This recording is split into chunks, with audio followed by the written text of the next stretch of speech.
Once again, the internet has proven that it cannot critique anything properly. There's been a lot of stupid stuff surrounding this show, a show that I've only been loosely keeping track of through VivziePop's Twitter feed, but boy howdy did it sure cause a fuss when it first dropped. This fuss I can only assume was caused because VivziePop did something. I don't know. That's the thing. I don't really know. I tried searching for answers and all I got was vague accusations with zero proof, and assuming political values because of how some characters behave in the show. There's also been quite a bit of people saying the show is bad because of her, which I don't know how to tell you this, but that's just wrong. VivziePop is not her show, no matter how bad you may think she is. If you're going to be judging the quality of art, be mature for once, and judge that art on its own merits. If you think there's legitimate reason to not support that art because of the creator's behavior, then you better have some proof, and lots of it.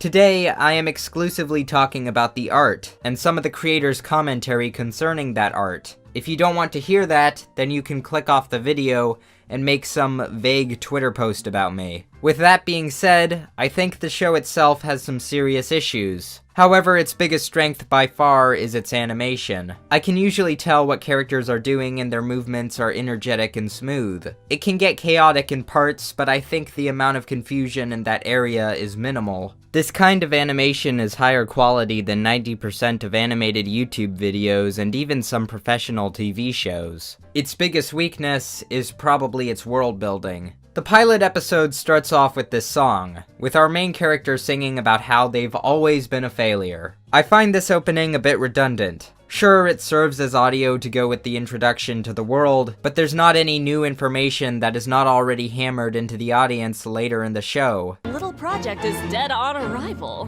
Tell us, how does it feel to be such a total failure? This scene alone gives more meaning and understanding of the character than this entire sequence. Hey, Mom. I know I keep calling, and you must be busy. Really busy.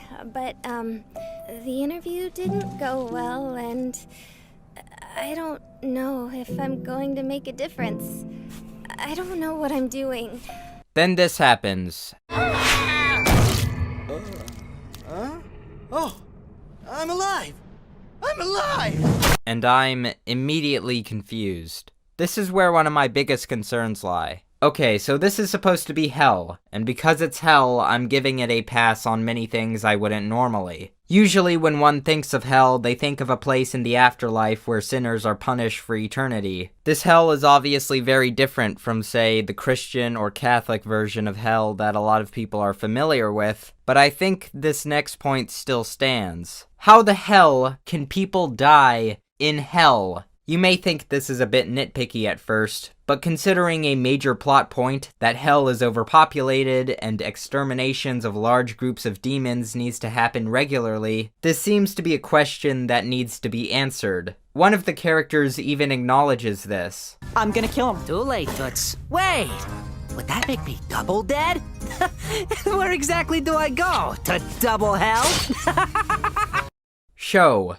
Please answer this question. Are you telling me that people die twice? And if they do, where do they go for the second time? Or does life just cease to exist? But the question that really needs to be answered is this. What does death mean to people in this hell? Now, to be fair, the show does seem to establish, very subtly I might add, that people have attitudes toward death that are similar to our own. Demons seem to want to live, and if we can infer from Angel Dust's question, it seems no one really knows for sure what happens after death in this hell, which is a fair enough answer. However, I really don't think this was made clear enough and left me confused for most of the episode, especially when lives are treated so carelessly in the beginning.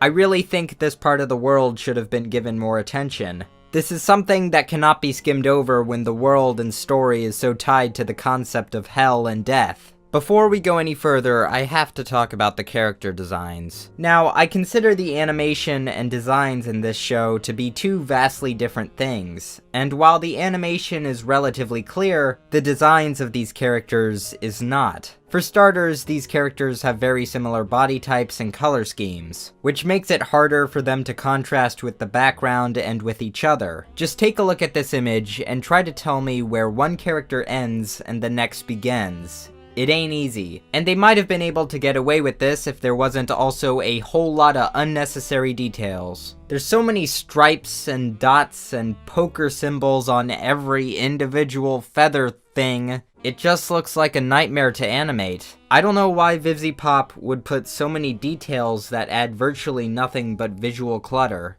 Like, what do we get from having random pink dots on Angel Dust's weird hair thing? And what is this X that's constantly floating 2 inches on top of Vaggy's hair? Just what the fuck is this? Ah! This brings me to the sound effects. There's a lot of them, and oftentimes they overlap characters' dialogue and serve as a distraction at best, and at worst, they become probably the most uncomfortable 20 seconds in the show. For his cannibal cooking segment. You might be some royal big shot, but that doesn't mean shit to me. I'm too rich and too influential to give a flying fuck about what some tux-wearing demon princess wants to advertise. So don't get cute with me, honey, or I will fucking bury you. And we're live! Welcome back! You could argue that the sounds in this scene are uncomfortable on purpose to reflect the character, but that effect is diminished when the rest of the show has the same level or nearly the same level of sound effects. I'm fine with a few cartoony sounds, but I wish they were more strategically placed. VivziePop has commented on this. I know a lot of people think that there's like a ton of sound effects in it, which there definitely are.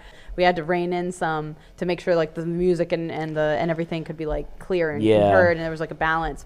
And he was saying like, oh, I love the sound effects, and I was like, yeah, I think it's because sound effect heavy things are really old school. It's a very old school cartoon thing. You know, think about like Looney audio Tunes dramas. and Looney Tunes and Hanna-Barbera. Hanna-Barbera. A lot of that stuff was very sound effect heavy, and cartoonist sounds like burp, burp, burp. But the problem is old school cartoons usually had much less dialogue, and so there were many places that these effects could be added without overlapping anything else. Hazbin Hotel is dialogue heavy and very fast paced, so the inclusion of all these audio interruptions is mostly just confusing. Later on, after a few more character introductions, we get to the plot again, where Charlie proposes a solution to the regular exterminations by creating a hotel that redeems sinners. She does a little ditty and the demons laugh at her. By now, the show finally starts to slow down. When I first heard about this project, I anticipated a cartoon that would have too little. But with this, it's just too much. It's audio and visual overload. It's so odd. Surely these sound effects took some time, and who knows how long these designs took to animate. And it would probably take less time and improve the product if they just dialed it back a bit. The scenes I enjoyed the most were the ones in the second half, because the characters are actually given time to interact and breathe. Alistair is given the most development here. Speaking of,